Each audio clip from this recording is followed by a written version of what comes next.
Assalamualaikum warahmatullahi wabarakatuh. Bapak-bapak jemaah rahimakumullah, mari sama-sama kita buka pertemuan pada malam hari ini dengan membacakan basmalah. Bismillahirrahmanirrahim. Innal hamdalillah nahmaduhu wa nasta'inuhu wa nastaghfiruh wa na'udzu billahi min shururi anfusina wa min sayyiati a'malina.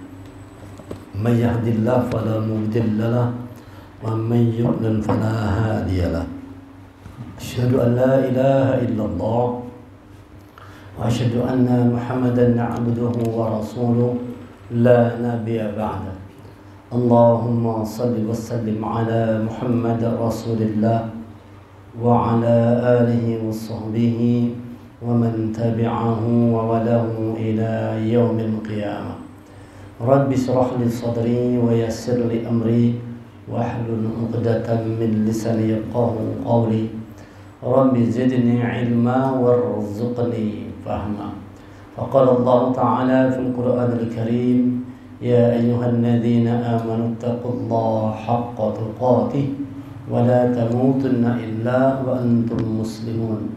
Wahai orang beriman, bertakwa kepada Allah dengan benar dan jangan kalian mati kecuali dalam keadaan sebagai orang yang berserah diri kepada Allah sebagai seorang muslim.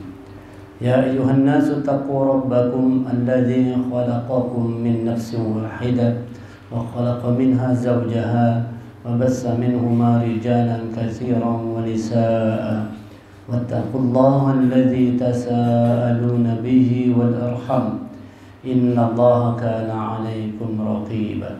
Ya ayyuhalladzina amanu taqullaha wa qulu qawlan sadida yuslih lakum a'malakum wa yaghfir lakum dhunubakum wa man yuti'illaha wa rasulahu faqad faza fawzan 'azima. Alhamdulillah, kita bersyukur kepada Allah atas limpahan rahmat, taufik dan hidayah yang Allah berikan kepada kita semua. Malam hari ini kita bisa berkumpul di Musala Miftahul Jannah, kunci surga. Mudah-mudahan kita yang hadir menjadi orang-orang yang memegang kunci surga sesuai dengan namanya, Miftahul Jannah, kunci surga.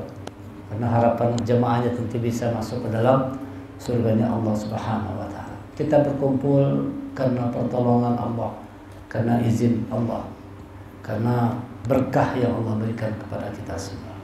Dan ini kita harus bersyukur. Salawat dan salam semoga senantiasa tercurah kepada Nabi Muhammad sallallahu alaihi wasallam beserta kerabat, sahabat dan pengikut setia beliau hingga akhir zaman.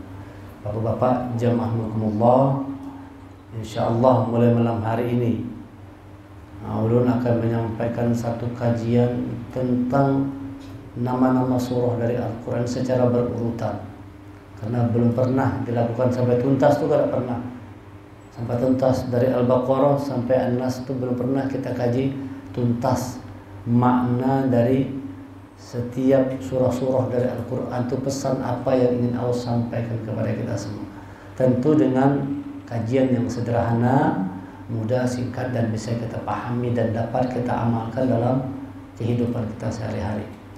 Jadi nanti akan diangkat satu tema dari setiap nama surah, ada arti, ada makna, ada korelasi hubungan antar surah dengan surah, dan ada pesan-pesan apa yang bisa kita ambil dari setiap nama-nama surah dari Al-Quran ini. Jadi kalau ada 114 surah, berarti insya Allah kita akan menyelesaikan dalam 114 minggu.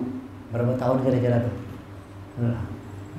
Setahun tuh 12 kali 4, setahun tuh 48 minggu. Kalau berarti sekitar 4 kali 3 tahunan lah ya, 3 tahun. Mudah-mudahan panjang umur kita semuanya, Allah berikan kesehatan, kita bisa mengkaji surah-surah Al-Quran ini lengkap dari Al-Baqarah sampai An-Nas secara berurutan.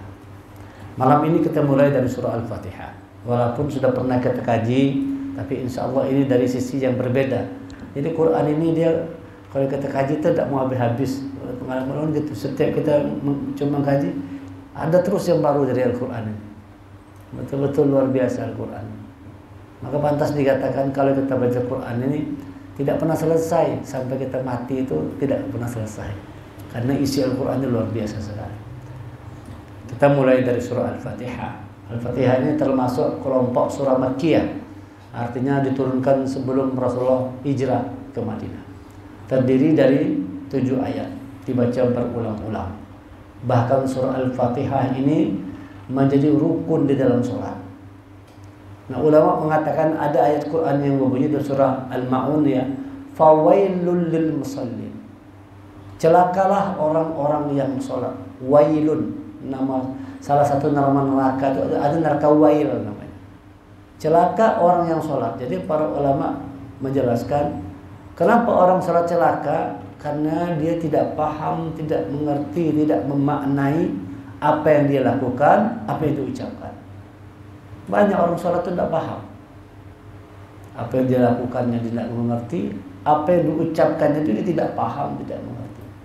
Oleh karena itu seharusnya semua umat Islam itu betul-betul paham dan mengerti sholat yang dia kerjakan itu. Agar dengan itu kita bisa mencegah dengan sholat yang benar, dengan pemahaman yang benar, kita bisa mengambil kebaikan dari sholat itu. Lalu kita tercegah dari perbuatan keji dan mungkar.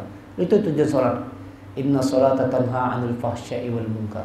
Sholat itu mencegah dari perbuatan keji dan mungkar. Mengapa ada orang sholat tapi tetap berbuat keji, tetap berbuat mungkar? Itu karena dia tidak paham, tidak mengerti dengan apa yang dia lakukan dan dengan apa yang dia ucapkan.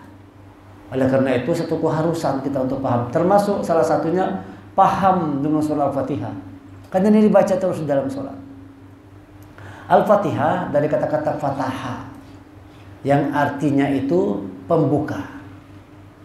Inna fatahna laka fatham mubina. Sesungguhnya telah kami berikan kepada engkau Muhammad fatham mubina, kemenangan yang dekat, kemenangan yang nyata. Jadi kata-kata Fatihah itu artinya terbuka, kata-kata Fatihah juga artinya kemenangan. Apa hubungannya? Kalau orang terbuka, menang dia. Orang terbuka itu menang. Orang terbuka itu mau menerima orang lain, itu terbuka namanya. Membuka diri seluas-luasnya untuk mendapatkan petunjuk Allah, itu Fatihah namanya. Orang yang membuka diri seluas-luasnya untuk dia mendapatkan petunjuk Allah, itu namanya Fatihah. Jadi kalau Fatihah artinya pembukaan, apa yang mau kita buka? Buka diri kita seluas-luasnya untuk bisa menerima petunjuk Allah. Abu Jahal, Abu Lahab itu mengerti. Ketika Rasulullah membacakan Quran, mengerti Abu Lahab. Karena dia orang Arab. Jadi dibacakan Rasulullah itu dia betul-betul ngerti, paham deh. Persoalannya Abu Lahab tidak mau membuka hati, tidak mau membuka pikirannya. Lalu tertutup dia, tetap dalam kesesatan. Padahal dia mengerti, cuma tidak mau membuka dirinya. Jadi Fatihah ini artinya pembukaan. Di balik itu maknanya menyadarkan kita agar selalu membuka diri.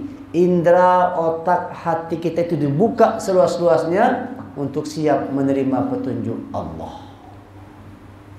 Siap menerima petunjuk Allah. Mengapa demikian? Karena Allah itu hanya mau memberikan petunjuk kepada orang yang mau menerima, kepada orang yang membuka dirinya. Jadi Allah tidak memberi petunjuk kepada semua orang. Allah memberi petunjuk kepada orang yang dia kehendaki. Dalam surah 28 ayat 56 Al-Qasas Allah berfirman, innaka la tahdi man ahbabta walakinnallaha yahdi man yasha wallahu a'lamu bil muhtadin. Sesungguhnya engkau Muhammad, kata Allah dalam Quran, sesungguhnya engkau Muhammad tidak dapat memberi petunjuk kepada orang yang engkau cintai sekalipun. Rasulullah ingin supaya pamannya Abu Thalib dapat petunjuk Allah sampai meninggal tidak bersyahadah.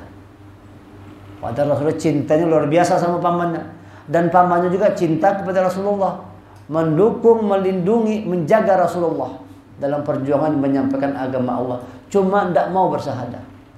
Ketika di ujung hayatnya diminta Rasulullah, "Wahai pamanku, ucapkan la ilaha illallah supaya nanti aku bisa membantumu." Ternyata pamannya tidak mau mengucapkan. Inilah Allah katakan, engkau Muhammad tidak dapat memberi petunjuk kepada orang yang engkau cintai sekalipun. Tidak bisa. Innaka la tahdi man ahbabta walakin Allah yahdi man yasha. Dan Allah itu lebih tahu, akan tetapi Allah lebih tahu siapa orang yang dapat mau menerima petunjuk Allah. Wallahu a'lamu bil muhtadin. Dan Allah lebih tahu siapa orang yang mau menerima petunjuknya. Sesungguhnya Allah itu memberi petunjuk kepada orang yang dikehendaki.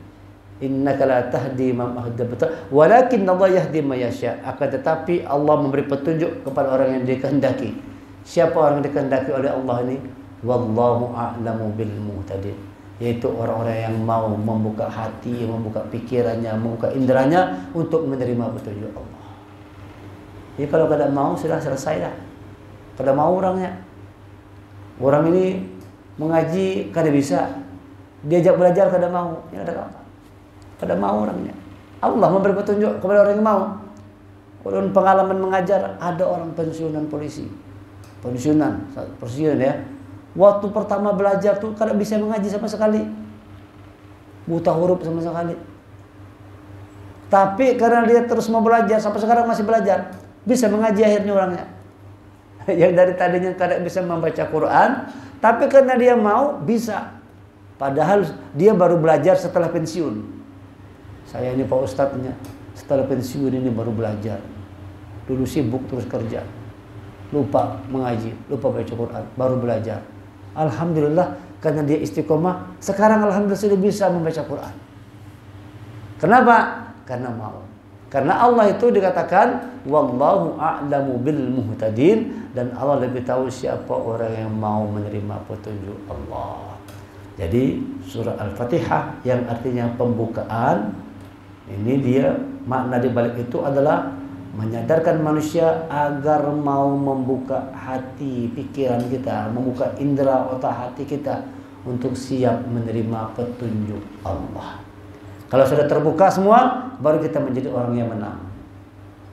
Makanya Fatihah itu artinya pembuka, juga artinya menang. Artinya siapa orang yang membuka dirinya untuk menerima petunjuk Allah, dia akan jadi orang yang menang. Kalau kada kalah. Kalau tidak ada petunjuk Allah, kalah hidup. Kita ini gagal, hidup kita ini akan gagal, akan kacau kalau seandainya tidak bersama dengan petunjuk Allah. Kalau ingin kita menang, sukses, tentram, damai, bahagia dunia akhirat, maka buka seluas-luasnya indera otak hati kita untuk mau menerima petunjuk Allah Al-Quran. Itu namanya Al-Fatihah, pembukaan. Buka hati kita seluas-luasnya. Buka hati seluas-luasnya untuk mau menerima petunjuk Allah. Ya kan? Jangan kita tutup hati kita. Nah, jangan kita menolak kebenaran. Karena hati itu dia tahu dengan kebenaran. Jadi kalau sesuatu itu benar, terima dengan hati yang lapang. Jangan kita tolak kebenaran. Terima. Kalau kita menerimanya, kalau kita Al-Fatihah, terbuka hati kita menerima petunjuk Allah, kita akan dijadikan Allah orang yang menang dalam kehidupan dunia dan akhirat. Ini arti dari Al-Fatihah yang artinya pembukaan.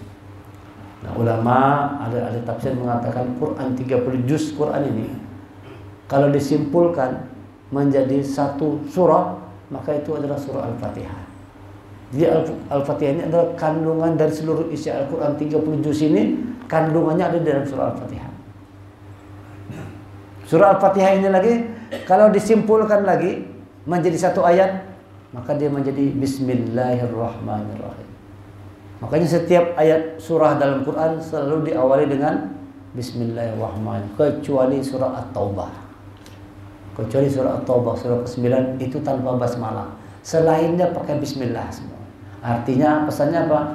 Untuk kita bisa masuk ke dalam setiap surah dalam Al-Quran, untuk bisa kita masuk kepada petunjuk Allah itu, menerima petunjuk Allah, sifat kita harus Bismillahirrahmanirrahim, bersama dengan Allah, dengan nama Allah yang Maha Pengasih, Maha Penyayang.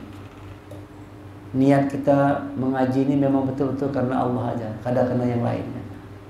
Mengaji bukan karena siapa penceramahnya, bukan. Mengaji bukan karena siapa penceramahnya, tapi mengaji karena Allah. Beda ini kan. Mengaji karena siapa penceramahnya dengan mengaji karena Allah beda. Kalau kita mengaji karena siapa penceramahnya, belum tentu dapat kebaikan. Tapi kalau kita mengaji, belajar karena Allah, dapat kebaikan siapapun yang menyampaikan. Siapapun yang menyampaikan, kita akan dapat kebaikan. Kenapa? Kita melakukannya itu karena Allah. Itu namanya Bismillahirrahmanirrahim.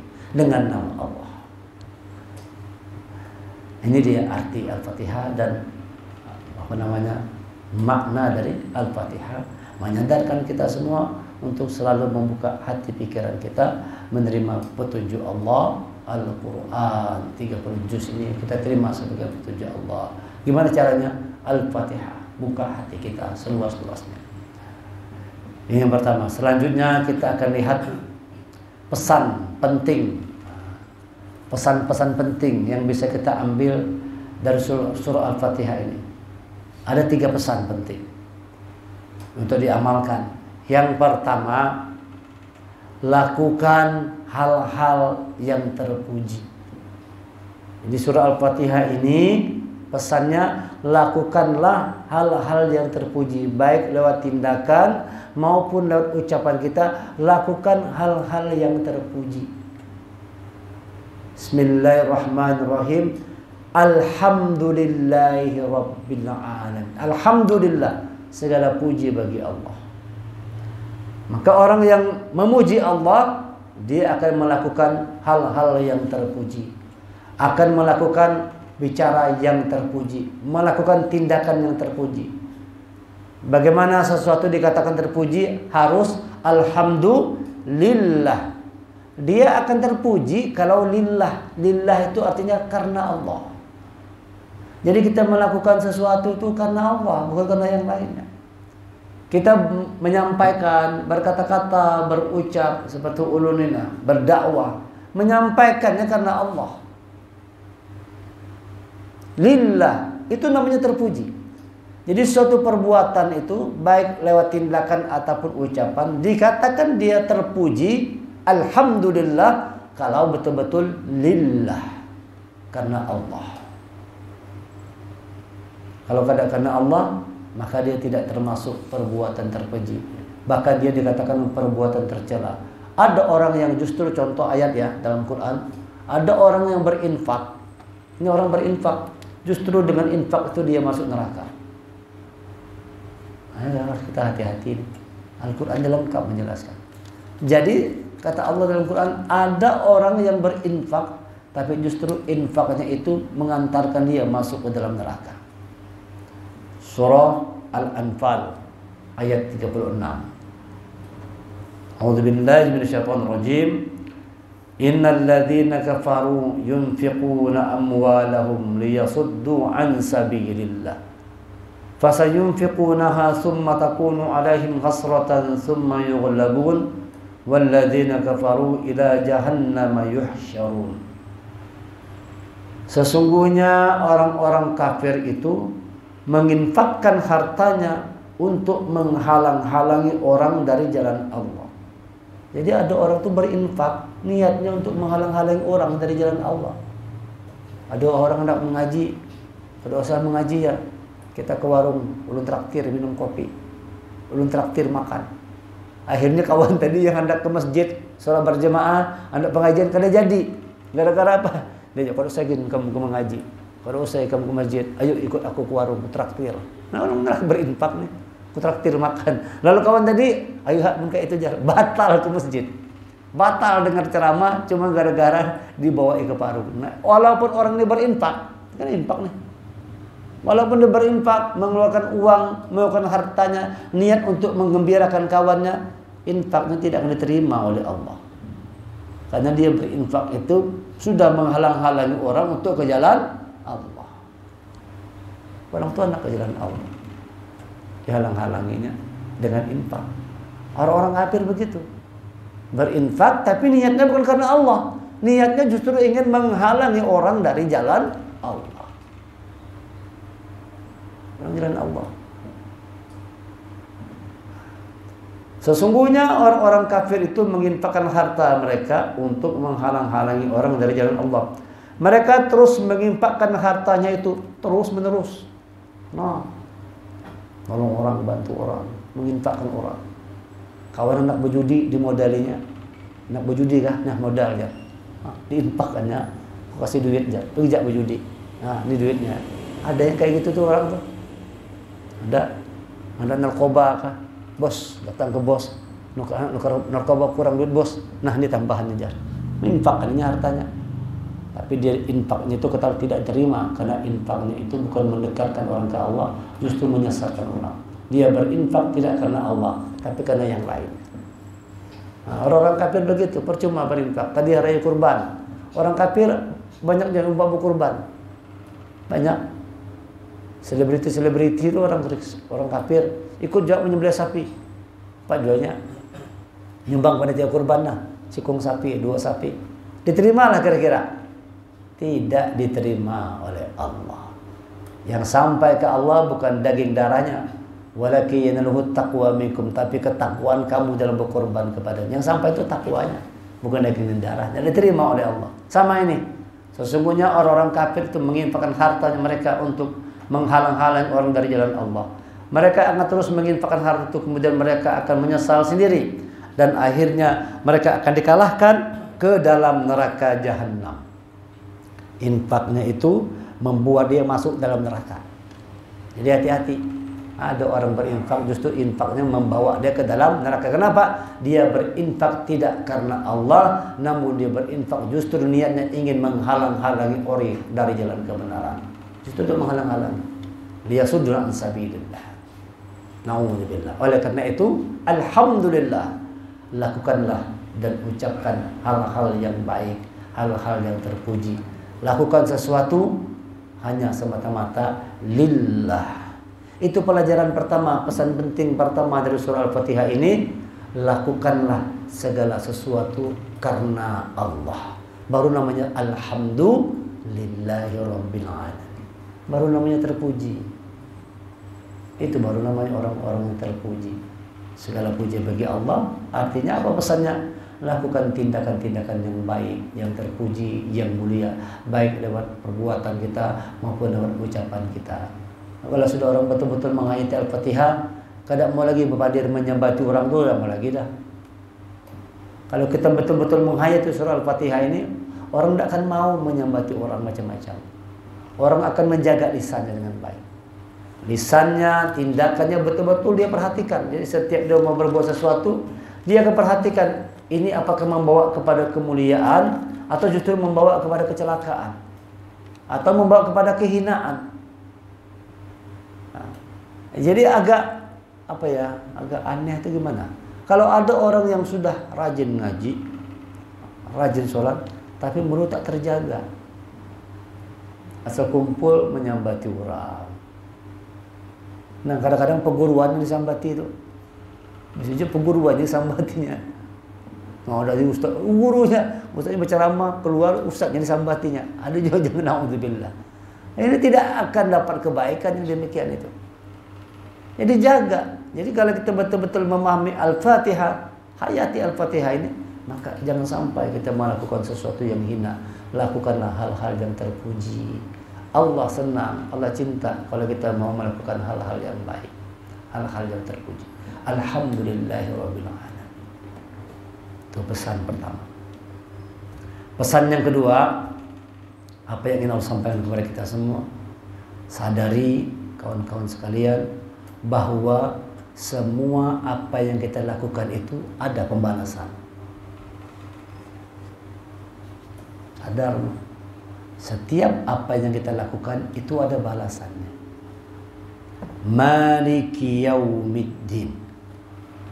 Bismillahirrahmanirrahim. Alhamdulillahirabbil alamin. Ar-Rahmanir-Rahim. Ayat keempatnya Maliki yaumiddin. Malik itu raja. Raja yang menguasai ad-din, yaumiddin, hari pembalasan. Kata-kata ad-din itu diartikan pembalasan. Tapi kata-kata ad-din juga berarti agama. Betul ya? Dinul Islam, ad-dinul Islam. Ad-din itu juga artinya agama.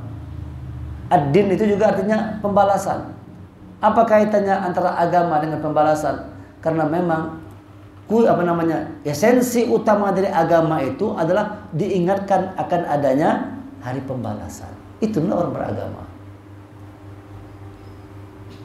Oh, agama itu esensi utamanya agar manusia ini sadar ada hari pembalasan. Setelah kita di dunia ini ada hari pembalasan. Dan apa yang kita lakukan pasti dibalas oleh Allah. Pasti dibalas oleh Allah. Man jaa'a bil hasanati falahu khairum minha. Wa man jaa'a bis sayyi'ati faqubbat wujuhum finnar hal tujzauna illa ma kuntum ta'lamun. Barang siapa membawa kebaikan, maka dia memperoleh balasan yang lebih baik daripadanya. Ya, kalau orang di dunia ini berbuat baik tadi, dia melakukan hal-hal yang terpuji tadi, hal-hal yang mulia, maka kata Allah, barang siapa membawa kebaikan, maka dia memperoleh balasan yang lebih baik daripadanya. Khairu minha, lebih baik lagi.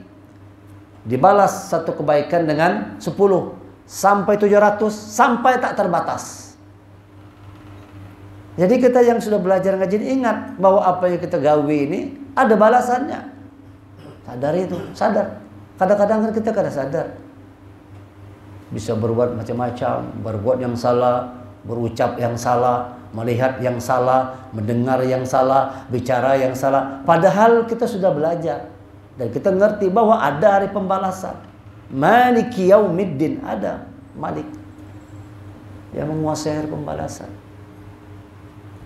Hidup ini kata Allah dia ujian. Tabarakalladzi biyadihil mulku. Nah, Allah yang menguasai mulku kerajaan. Tabarakalladzi biyadihil mulku wa 'ala kulli syai'in qadir. Alladzi khalaqal mauta wal hayata liyabluwakum ayyukum ahsanu amalan. Allah yang menjadikan adanya kehidupan dan adanya kematian sebagai ujian. Liyabluwakum ayyukum ahsanu amalan. Siapa di antara kalian orang yang terbaik amalnya. Jadi hidup ini ujian kata Allah. Ada mati, ada hidup. Itu ujian dari Allah yang Maha Raja, yang Maha Menguasai, untuk Allah tahu siapa orang yang terbaik amalnya. Dan setiap amal kata Allah dibalas. Wa man jaa bis-sayyi fakubat wujuhum finnar hal tujzauna illa ma kuntum ta'lamun. Sedang mereka merasa aman. Barang siapa membawa kebaikan, maka dia memperoleh kebaikan yang lebih daripadanya. Sedang mereka merasa aman dari kejutan yang sudah datang. Dan barang siapa yang membawa kejahatan, maka disungkurkanlah wajah mereka ke dalam neraka. Kamu tidak diberi balasan melainkan setimpal dengan apa yang kamu kerjakan. Kalau keburukan setimpal, tapi kalau kebaikan dilipat gandakan oleh Allah. Surah An-Naml surah 27 ayat 89 ayat 90. Ingat kata Allah, setiap perbuatan kita ada pembalasannya. Kalau ada di dunia, nanti ada di akhirat. Di dunia boleh dia benang, dia berkuasa semau-maunya, membohongi orang, menghukumi orang semau-maunya. Yang salah dibelanya, dimenangkannya. Yang jujur masukkannya penjara, bisa di dunia. Tapi nanti di akhirat kata Allah ada pembalasan. Ada pembalasan. Orang-orang yang curang, ya kan, sudah dia curang, banyak pulang pembedanya. Sudah jelas-jelas orang ini pembohong, dusta, tapi banyak pendukungnya. Ramai di Indonesia ramai. Jelas-jelas kita melihat ini jelas-jelas bohong nih orangnya. Di sini ngomong begini, sini ngomong begini. Beda-beda omong, tidak ada yang benar, tidak ada yang samanya. Tapi banyak yang mendukung. Ada bilang cocok jadi nabi ya. Bungul benar. Cocok jadi nabi ya. Pendukung dia si ternak ya, si mulai ya, mengatakan sampai cocok jadi nabi dia. Dibandingkan pulang nabi. Ini karena ada orang begitu. Itulah dunia kan. Dunia begitu. Jadi orang yang pembohong, pendusta dianggap orang jujur. Orang jujur dianggap pendusta. Maka kata Allah, Maliki yaumiddin. Ingat nanti ada hari pembalasan. Setiap perbuatan kebaikan dibalas lebih baik lagi. Dan orang yang berbuat jahat dibalas setimpal dengan kejahatannya. Setimpal aja, tapi setimpalnya tidak main-main. Setimpal dengan dengan kejahatannya. Kamu tidak diberi balasan melainkan setimpal dengan apa yang kamu kerjakan. Diseret mereka ini, disungkurkan wajah mereka ke dalam neraka. Jadi Al-Fatihah ini mengingatkan kita ingat ada hari pembalasan. Pesan yang ketiga, ya, pesan yang ketiga, mintalah kepada Allah petunjuk dalam kehidupan. Ihdinas siratal mustaqim. Ini penting sekali. Surah Al-Fatihah 7 ayat. Ayat 1 tuh, ayat 2, ayat 3, ayat 4, ayat 5 itu semua pernyataan aja. Bismillahirrahmanirrahim, dengan nama Allah yang Maha Pengasih Maha Penyayang. Pernyataan. Alhamdulillahirabbil alamin, masih pernyataan. Ar-Rahmanirrahim, pernyataan. Maliki yaumiddin, pernyataan. Iyyaka na'budu wa iyyaka nasta'in, masih pernyataan. Hanya kepada Engkau kami menyembah dan hanya kepada Engkau kami mohon pertolongan. Masih pernyataan. Ihdinas siratal mustaqim, tunjukkan kami ya Allah jalan yang lurus. Satu-satunya ayat dalam Al-Fatihah yang berisi tentang permohonan ada ayat ke-6. Ihdina as-siratal mustaqim, tunjuki kami ya Allah, tunjukilah kami ya Allah jalan yang lurus. Yang kita minta rupanya ternyata petunjuk Allah, bukan minta duit, bukan minta rumah mewah, bukan minta mobil mewah, bukan kita minta jadi orang terkenal di mana-mana, jadi orang yang populer, ternama, menjadi orang yang dibangga-banggakan di dunia. Tidak, kita minta kepada Allah setiap sholat apa diminta? Petunjuk Allah yang diminta. Ihdina. Kata-kata ihdi itu kan terkait dengan kata-kata hidayah. Jadi yang diminta oleh orang yang sholat itu apa? Petunjuk Allah. Ihdinas siratal. Yang dengan petunjuk itu, siratal mustaqim, mengantarkan kita ke jalan yang lurus. Jalan yang dimaksud tentu bukan jalan yang kayak ini kan, bukan jalan aspal ini, bukan jalan raya. Jalan yang dimaksud itu adalah the way of life, jalan kehidupan. Jalan kehidupan, peta dalam kehidupan. Kita perlu peta, kita perlu petunjuk agar sampai ke tujuan kita. Nanti mati bertemu dengan Allah. Gimana nanti supaya kalau kita mati bertemu Allah? Kita perlu petunjuk Allah bagaimana kita tetap jadi manusia. Tidak mudah. Mempertahankan kemanusiaan ini tidak mudah. Karena di Quran dalam hadis banyak ceritakan orang-orang yang lahirnya sebagai manusia, tapi waktu hidup tidak lagi manusia. Fisiknya manusia, tapi di dalamnya tidak manusia lagi. Berubah sudah. Waktu dibangkitkan tidak lagi jadi manusia yang seutuhnya. Berubah sudah. Berubah mereka. Nah kita minta ihdina, tunjuki kami ya Allah jalan yang lurus. Dan Allah memberikan petunjuknya. Mana petunjuknya? Ini Al-Quran. Ini Quran. Ini petunjuk Allah. Petunjuk supaya kita sampai ke surganya Allah, gitu kan? Kita semuanya mau ke surganya Allah. Dan Allah itu mengundang kita seberataan untuk ke surganya.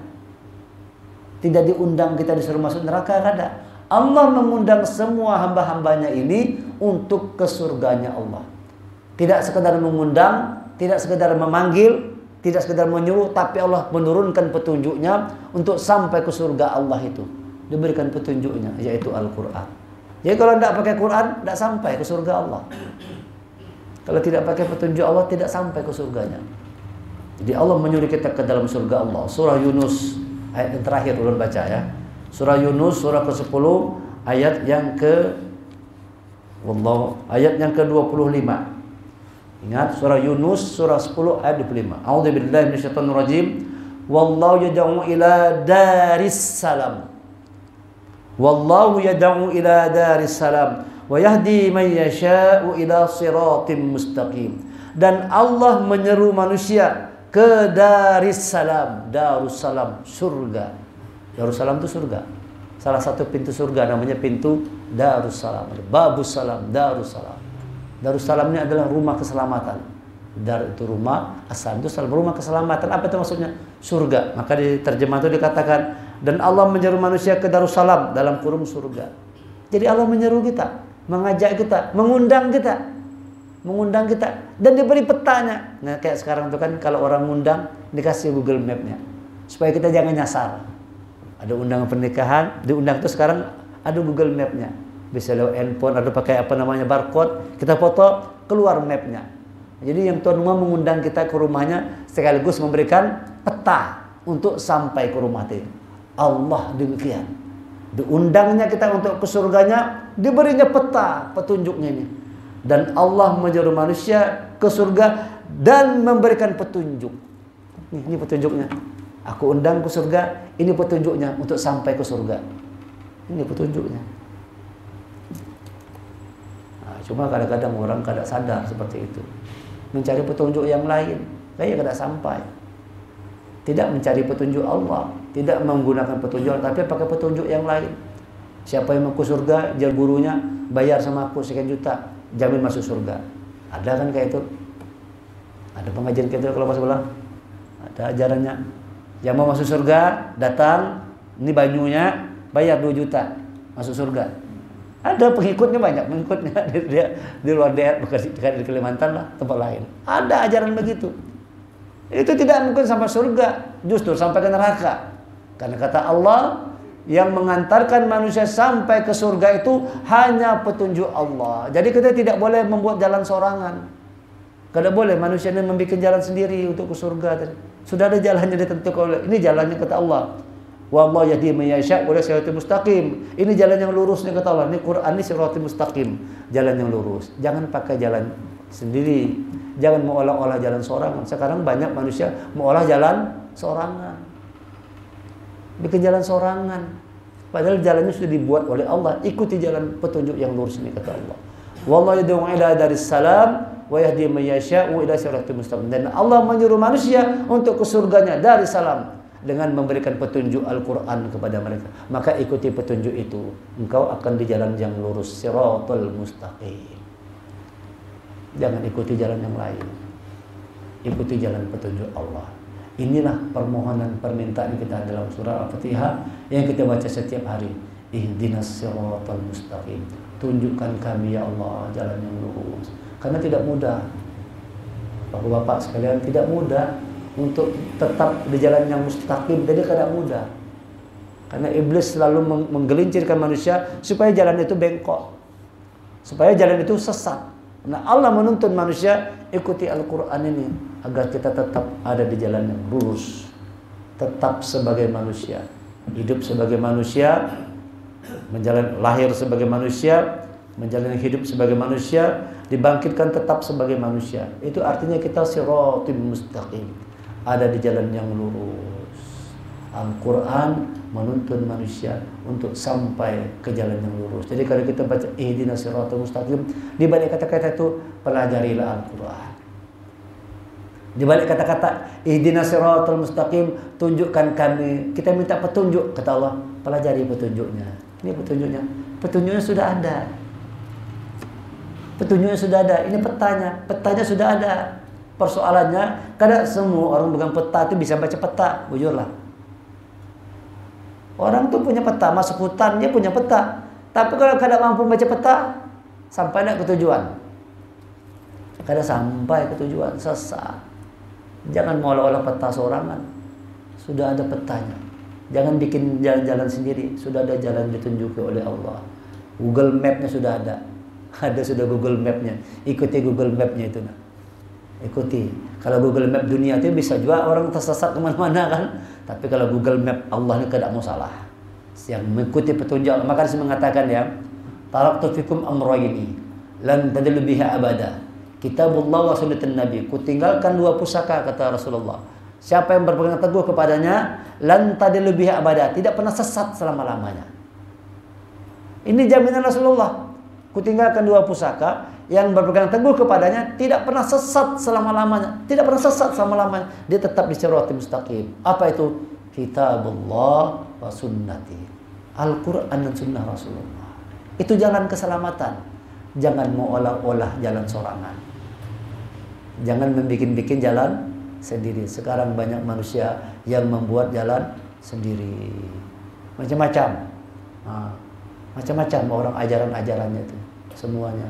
Ada bisa ajaran kita lihat masuk dulu ya. Bisa tukar-tukar pasangan, bisa ada. Ada tuh ya. Dalam satu pengajian nyaman benar. Bisa berganti-gantian bini. Berhurupan bini.